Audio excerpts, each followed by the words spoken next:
Hello தமிழா, இது உங்கள் அபிமான ஷம்ஷுதீன் மீடியா வழங்கும் என்னதான் நடக்குது அங்க நிகழ்ச்சி. நான் உங்கள் அன்பு தோழன் விஜய் முகமது ஷம்ஷுதீன். இன்னைக்கு ஒரு முக்கியமான டாபிக்ல பேச வந்திருக்கோம். என்னன்னு பாக்குறீங்களா? எஸ், ஜனவரி 22 அயோத்தியில் ராமர் கோவில் திறப்பு. இதுதான் ஒரு மிகப்பெரிய டாப்பிக்கா இன்னைக்கு போயிட்டு இருக்குது. ஹாட் டாபிக் சொல்லலாம். இந்த டாபிக்ல நிறைய பேர் தன்னுடைய கருத்தை பதிவிட்டுட்டு வராங்க. பாபர் மசூதி டு இன்னைக்கு ராமர் கோவில் கிட்டத்தட்ட 500 ஆண்டுகால வரலாறு. வாங்க இந்த வீடியோவில் பார்க்கலாம், நிறைய உண்மைகளை தெரிஞ்சுக்கலாம். நம்ம சேனலை சப்ஸ்கிரைப் பண்ணாதவங்க யாராவது பார்த்துட்டு இருக்கீங்கன்னா சப்ஸ்கிரைப் பண்ணிக்கங்க. ராமர் இந்திய வரலாற்றில் ஒரு மிகப்பெரிய இரு இதிகாசங்களை நாம் முன்மொழிய வேண்டும் என்று சொன்னால் மகாபாரதம், ராமாயணம். இவ்விரண்டுக்கும் நாம் நிச்சயமா அதிகமான முக்கியத்துவம் கொடுக்க வேண்டியதாக இருக்கும். ராமாயணம், இந்த ராமாயணத்தில் அதிகப்படியான கதாபாத்திரங்களை நாம் கேட்டு புல்லரிச்சு போனக்கூடிய கதைகளை எல்லாம் நம்ம பார்த்துருப்போம். மதங்களுக்கு அப்பாற்பட்டு நாம் பார்த்து கேட்டு படித்து ரசிக்க வேண்டிய சில கதைகள் இருக்கு இல்லையா, ஒரு ஹிஸ்ட்ரி, அது இங்கே இருக்கும். ஸோ ராமாயணம் நிறைய பேருக்கு பிடித்தமான ஒரு அற்புதமான ஒரு காவியம், இதிகாசகம். அந்த இதிகாசகத்தில் வரக்கூடிய முதன்மை பாத்திரமான ராமன், இவர் விஷ்ணுவுடைய அவதாரம் என்று கருதப்படுகிறது. ரொம்ப நல்லவர், நேர்மையானவர், எளிமையானவர், இன்னும் நிறைய சொல்லலாம். தந்தை சொல் தட்டாதவர் என்று கூட சொல்லலாம். பல இடங்களில் விட்டு கொடுக்கும் மனப்பான்மை கொண்டவராக ராமாயணத்தில் அவர் பேசப்படுகிறார். அவருடைய கதாபாத்திரங்களும் அவர் சொல்லுகின்ற தத்துவங்களும் அவர் பொதிந்த காட்சிகள் அனைத்துமே ரொம்ப அற்புதமாக இருக்கும் ராமாயணத்தில். அப்பேற்பட்ட ராமனை வால்மீகி முனிவர் ஒரு காவியமாக அவர் வாழ்க்கை வரலாற்றை எழுதி முடிக்கிறார். அதை தமிழில் கூட கம்பன் வீட்டு கட்டுத்தறியும் கவிபாடும் என்று புகழ்பெற்ற மாபெரும் மகாகவி கம்பனும் அதை கம்பராமாயணமாக தமிழில் கொடுக்கிறார். ஆக ராமனுக்கு என்ற ஒரு ஃபேன் ஃபாலோவர்ஸ் இருக்காங்களே, அது ரொம்ப அதிகமாயிடுச்சு. பலர் அவர் அயோத்தியில் வாழ்ந்து மனித குலத்தில் மனிதனாக பிறந்து கடவுளானார் என்று கருதப்படுகிறது. 1992 பாபர் மசூதி இடிக்கப்படுகிறது. என்ன காரணம் அப்படின்னு பார்த்தீங்கன்னா, 500 ஆண்டுகால பழமையான இந்த பாபர் மசூதி கிட்டத்தட்ட 500 வருடத்திற்கு முன்னாடி ஒரு ராமர் கோவில் என்றும், அங்கு ராமருக்காக ஒரு பிரம்மாண்ட ஆலயம் கட்டியிருந்ததாகவும், அதை இடித்து விட்டு தான் இந்த பாபர் பள்ளியை பாபர் மன்னர் கட்டினார் என்றும் சொல்லப்படுகிறது. இது எந்த அளவிற்கு உண்மை, இது எந்த அளவிற்கு பொய் அப்படின்னு உங்களுக்கும் எனக்குமே தெரியாது. பிகாஸ் 500 வருடத்திற்கு முன் நாம வாழ்ந்ததே இல்லை, உண்டா இல்லையா? ஸோ அப்படி இருக்கும் பொழுது இது எல்லாமே வரலாற்று ரெக்கார்டில் இருக்கக்கூடிய வார்த்தைகள். இது 100% உண்மை பொய்ங்கிறத நம்மளால் சொல்ல முடியாது, சொல்லவுமே கூடாது. ஏன்னா இது சர்ச்சைக்குரிய ஒரு ஹிஸ்ட்ரியாக மாறப்பட்டிருக்கு. இதை பலர் பல தரப்பில் பேசுகிறாங்க.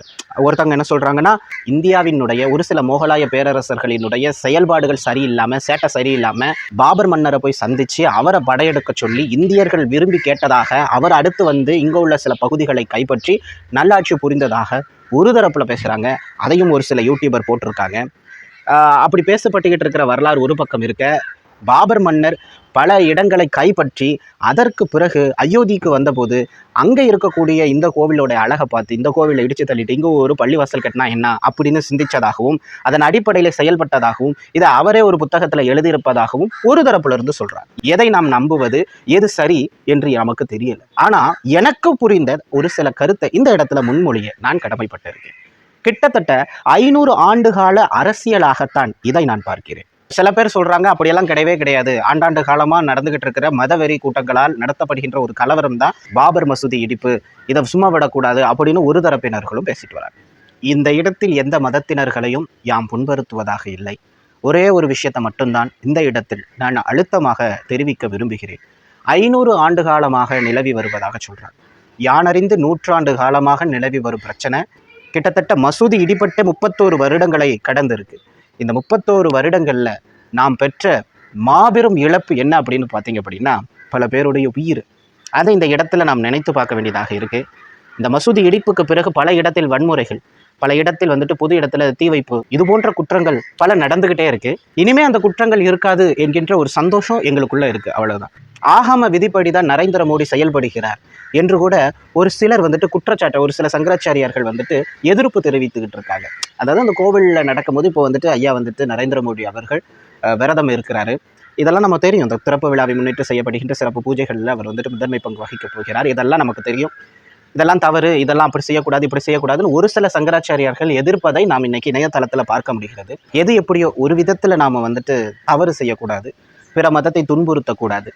ஏன்னா இன்னைக்கு இருக்கக்கூடிய காலகட்டத்தில் இந்து மதமே வந்துட்டு பரப்பப்பட்ட மதம் தான். இங்கே இந்து மதம் வந்துட்டு நேஷனல் மதம் கிடையாது. இஸ்லாம், கிறிஸ்துவம், ஹிந்து, இந்த 3 மதமுமே இந்தியாவில் தோன்றியது கிடையாது. இந்தியாவில் தோன்றியது என்று சொல்லி சான்று கொடுங்க பார்க்கலாம், கிடையவே கிடையாது. வேற மண்ணிலிருந்து இங்கே வந்து பரப்பப்பட்டது தான். நம்மளுடைய பழமையான மதமே இயற்கையை தெய்வமாக வணங்கிய மனிதர்கள் தான் நாம். அப்படித்தானே? அதற்கு பிறகுதான் ஒவ்வொரு மதத்தையும் இங்கு கொண்டு வந்து திணித்தார்கள். சைவத்திலிருந்து வைணவமும், வைணவத்திலிருந்து சைவமும், இது இன்னைக்கு ஒரே மதத்தின் கீழ் நம்ம கட்டமைக்கிறோம். ஆனால் அந்த காலகட்டத்தில் இதுவே தனித்தனி மதம். இங்கேருந்து அங்கே போனவன், அங்கேருந்து இங்கே போனவன் நொந்து சாவான். உங்களுக்கே தெரியும் இல்லையா? கல்லில் கட்டி தூக்கி எரிஞ்ச கதைகள் எல்லாம் தெரியும் உங்களுக்கு. தசவதாரத்தில் நடந்த காட்சிகள் அனைத்தும் உண்மை. அந்த காலகட்டத்தில் அப்படிதான் இருந்தது. இவங்க சிவனை கும்பிடுறவங்களா இருப்பாங்க, அவங்க பெருமாளை கும்பிடுறவங்களா இருப்பாங்க. இருவருக்கும் ஏற்படுகின்ற பிரச்சனைகளும் மோதல்களும் ஆண்டாண்டு காலமாக நமக்குள்ள நிலவியது. சரிங்களா? மதச்சண்டை என்பது எப்பொழுது காணாம போனது அப்படின்னா, பிற மதங்களாகிய கிறிஸ்துவ மதம், இஸ்லாமிய மதம் இந்தியாவுக்குள்ள என்றாகும் போது ஹிந்து மதங்கள் எல்லாம் ஒன்றிணைக்கப்பட்டது. அரியும் சிவனும் உண்டு, அறியாத வாயில மண்ணுங்கிறதெல்லாம் அதற்கு அடுத்து வந்த காலத்துல பேசப்பட்ட மொழிகளை தவிர்த்து. அன்றைய காலத்துல அதெல்லாம் கிடையாது. அடிச்சுக்கிட்டு தான் செத்தோம். இந்த மதத்தை கொண்ட அரசன் பிற மதம் வரும் பொழுது அதை எதிர்ப்பதும், அந்த மதத்தை எவனாச்சும் ஃபாலோ பண்ணனா அவனை கொலை செய்வதும் இதெல்லாம் ஆண்டாண்டு காலமாக நடந்தது.